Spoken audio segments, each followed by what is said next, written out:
Hi, I'm Ben Province and welcome to Show Me the Music. On today's show, I'll get to chat with two artists, and the first one wears many hats in the St. Louis music scene.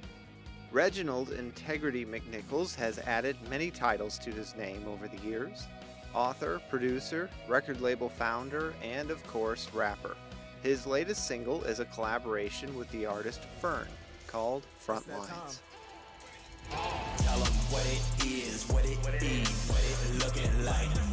Top boy, front lines, tell them run it back, talent times 10. Ntegrity's book is called When It's No Longer Your Plan, How Plan B Led Me Back to Plan A, and it's available now on Amazon. I wrote that probably mid-pandemic. I had a lot of time on my hands. And I had been wanting to write a book ever since I was about 18 years old, but the timing wasn't right. I had to go through some things. I had to experience some trials in life and some successes, some ups, some downs, and I packed all that in that book, man. I think it's a really great read. Yeah, Yeah. well, I'm looking forward to reading it. Yeah. But let's touch on some of the highlights. Sure. If we can, of your life. When you were 10 years old, Yeah. you were inspired by your cousins to rap. Yeah, man. My cousins, they came up in the Nelly era, and I definitely give my flowers for what Nelly did for our city. And they all went to the same school, so they were engulfed in this thing called freestyle rap. And they brought it back to my house. And as this young, impressionable kid, 10 years old, I'm watching my older cousins do this freestyle rap in front of me. I'm intrigued, Ben. I'm like, I want to do this. So naturally, I get my pen and my paper out, and I start trying to pencil some lyrics. And that's when it began. That was the spark. And I've been doing hip hop ever since. That's great. Yeah.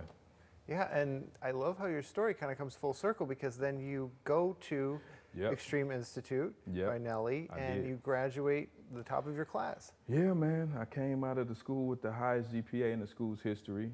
Wow. And, I don't really say that to impress, but to impress upon the listeners, like, if you apply yourself, man, there's no limits. You know, I went to the Extreme Institute with one thing in mind, thinking I was gonna just kind of grow my hip hop career, and it blossomed into this beautiful catechism, man. It was like networking. It was learning the music business.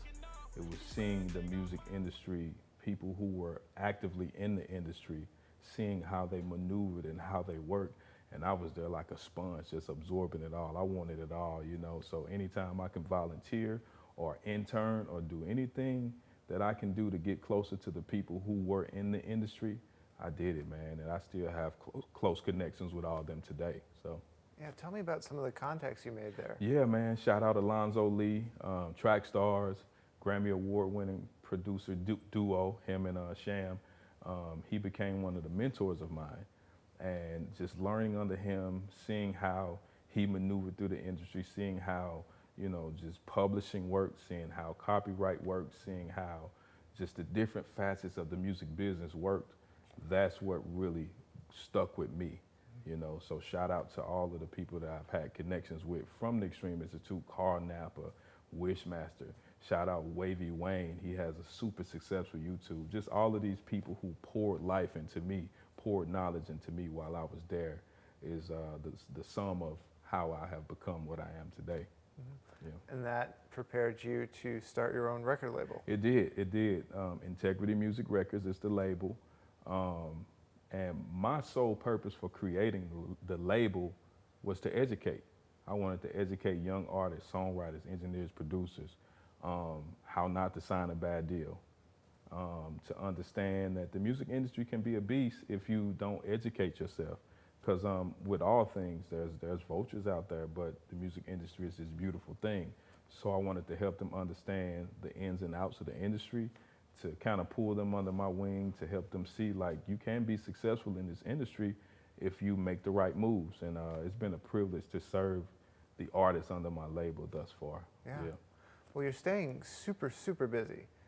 I'm pretty busy. It's impressive because you're also a radio personality for Boost 95.5. It's definitely a privilege to be at Boost, man. If anyone out there wants to know more about Boost, we're nationally syndicated, man. We're in 7 different markets. We're in St. Louis, Chicago, Fayetteville, North Carolina, Minneapolis, St. Paul, the Twin Cities, Pittsburgh, and we're continuing to grow. It's a great privilege to serve on the air at Boost Radio. It's something that I don't take lightly, and I'm thankful and grateful I get to do it every night. So that's great. Yeah. There's a tagline that you have. Yes. Can you tell me about that I and what it means? So the tagline I finish every radio show with is integrity matters the most when it's all by yourself.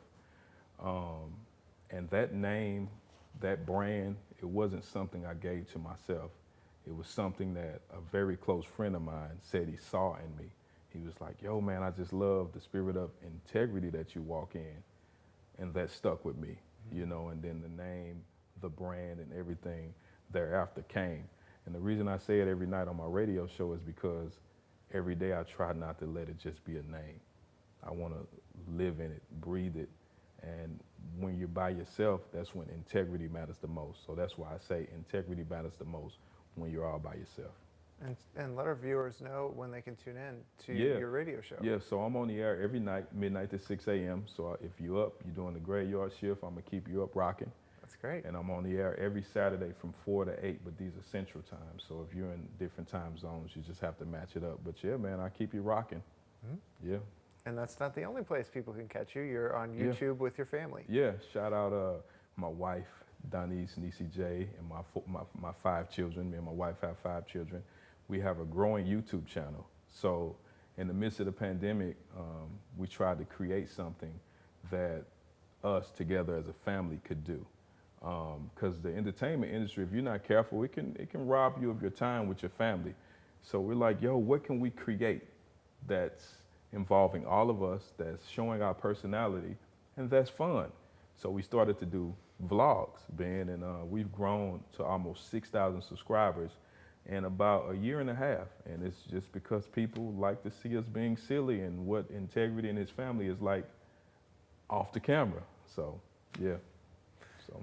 Now, what you're like in your element, people can hear on your latest single, Frontlines. Yeah, man. Shout out Fern from Social Club. He's a Capitol Records artist that I linked up with to create Frontlines. We were in the middle of the pandemic, and we wanted to create something to help our listeners understand that we all have a role in this. We all have gifts that we have, abilities, and we are to team up and use those gifts and abilities to spread life, to spread love, and to be confident in the gifts that we have. So that's how Frontlines was birthed. Shout out super producer Brett Love. He produced that joint. He's worked with a lot of big name artists, and it was a pleasure and privilege to have worked with him and Fern on that project. Well, that sounds awesome. Thank you so much for being here. I'm grateful. Just fine, living life to the fullest. Just fine, living life to the fullest. Just fine, living life to the fullest. Just fine, living life to the fullest. Just fine, my shades on, my J's on, I'm laced up. I'm prayed up, I'm praised up. I feel good cause I'm changed up. I'm wildin'. In 2021, R&B singer-songwriter Jordon Ryan released his debut EP, Dead Roses. Additionally, the St. Louisan has dropped multiple singles, including the track 90s Love. Night after night, we're in the moment. This love and going fast motion. Soon as you turn your eyes at me, I notice, baby, you know. And I'm joined now by Jordon Ryan. Thank you for being on the show today. Thank you for having me here. Oh, my pleasure. You were not yet born in the 90s, but that was still a really influential decade for you, wasn't it? Right, definitely. I'd say that my inspiration for starting music came from a 90s group, Drew Hill. Just watching the way they poured those souls out into the music that they made and the productions that they had, it definitely came from the heart for them. And I aspired to do that as well with my music. So that is where the concept of 90s love came from, an era where music was more loving, caring, just spreading love into the world through lyrics. So To Fly is your latest single, though. Tell me all about it. Right, To Fly is really a song of the summer type vibe. It's very hip. The lyrics are kind of a more modern style.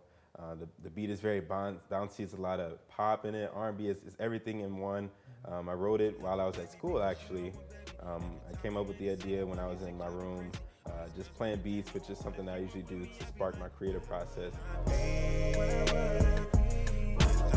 without you. I doubted you.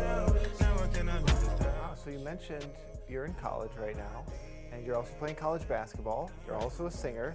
How do you balance all those things? I think the balance is just, finding time where there is time for me. Obviously, school is first in basketball because that is what I'm at Grinnell College to do. But I think there's always a way to fit things into your schedule. For me, I'll go to school, make sure that all my work is finished by a certain time, and I'll make sure that's organized. Basketball season ended recently, but even when season is in, there is always time in between when I'm not in the gym working or training or even hanging with my basketball team as well. So I always find time to put in music. And one of the ways that I also do it is that I may not even have to always be sitting down, writing lyrics or coming up with melodies. It could be just throughout the day during daily things, maybe singing melodies in the shower or just coming up with new ideas, thinking about new ways that I could make different productions and just boost my sound overall. Mm-hmm. And what do you hope people take from your music, from your message? Well, I'd say that we live in a world it's really hurting now. I think that a lot of the media that we do see, all ages, teenagers, younger, children, adults, I think that the media sometimes can, bring a lot of hatred, negativity into some lives. The media intake is how our character will be, and oftentimes what will influence the way that we perceive the world. I want to, through our music, I want to give something lovely, something caring, something that would spread love and joy into the world, something that people will look at and it would be the best part of their day. For my music, with the message, is lyricism. Nowadays, we have in modern music, sometimes the way that we talk about women or loved ones in music is not the way that it should be. I believe that the 90s sets a great example with the way the artists talked about women, how they, even a simple thing is holding the door for women. That's a lost art in modern society. But in 90s music, they may have talked about that in the lyrics. So I think that the lyrics of my music are what engage the listener the most, and that is what I will continue to do. Let's talk about the EP, Dead Roses. The title came from your mom, right? Right. So one day I was talking to my mom about, planning some new music and, writing some new things. But it was also around Valentine's Day. I asked her if she wanted some flowers. She told me no because they die, and that stuck with me. When I went upstairs to start writing, it kept coming back to me like dead roses. She doesn't want it because they're dead. And so the whole concept of the EP is that, not to give dead roses, to give your all, full heart, men to, and anyone, actually, it's outside of men as well, to women, men to women, women to men, everywhere, just to give your all, give love, joy to the people you love, stop picking dead roses. And this set is familiar to you because you did your internship here at STL TV. I wanted to ask what you learned from your time here. Right, I think that the biggest thing that I learned is to be versatile. Being able to do multiple things on and off set, or even outside of the production, is a very great skill to have. I think it's very attractive to big leaders or people who are deep in the industry. That's something that they are really good at. Just being able to do everything, whether it be being the talent or the host, or being on camera, teleprompting, doing audio, anything outside or inside of the studio is what builds a very complete person in the industry. So that's really what I've been focused on ever since then, is just being versatile. Yeah, that's great. Thank you so much for taking the time for the interview. Thank you. To stay up to date, follow Jordon on Twitter and Instagram. His latest single, To Fly, is available now. And that will do it for today's show. I want to give a big thank you to both of my guests, Reginald Ntegrity McNichols and Jordon Ryan. And on behalf of the entire team, my name is Ben Province, and I'm asking you to show me the music.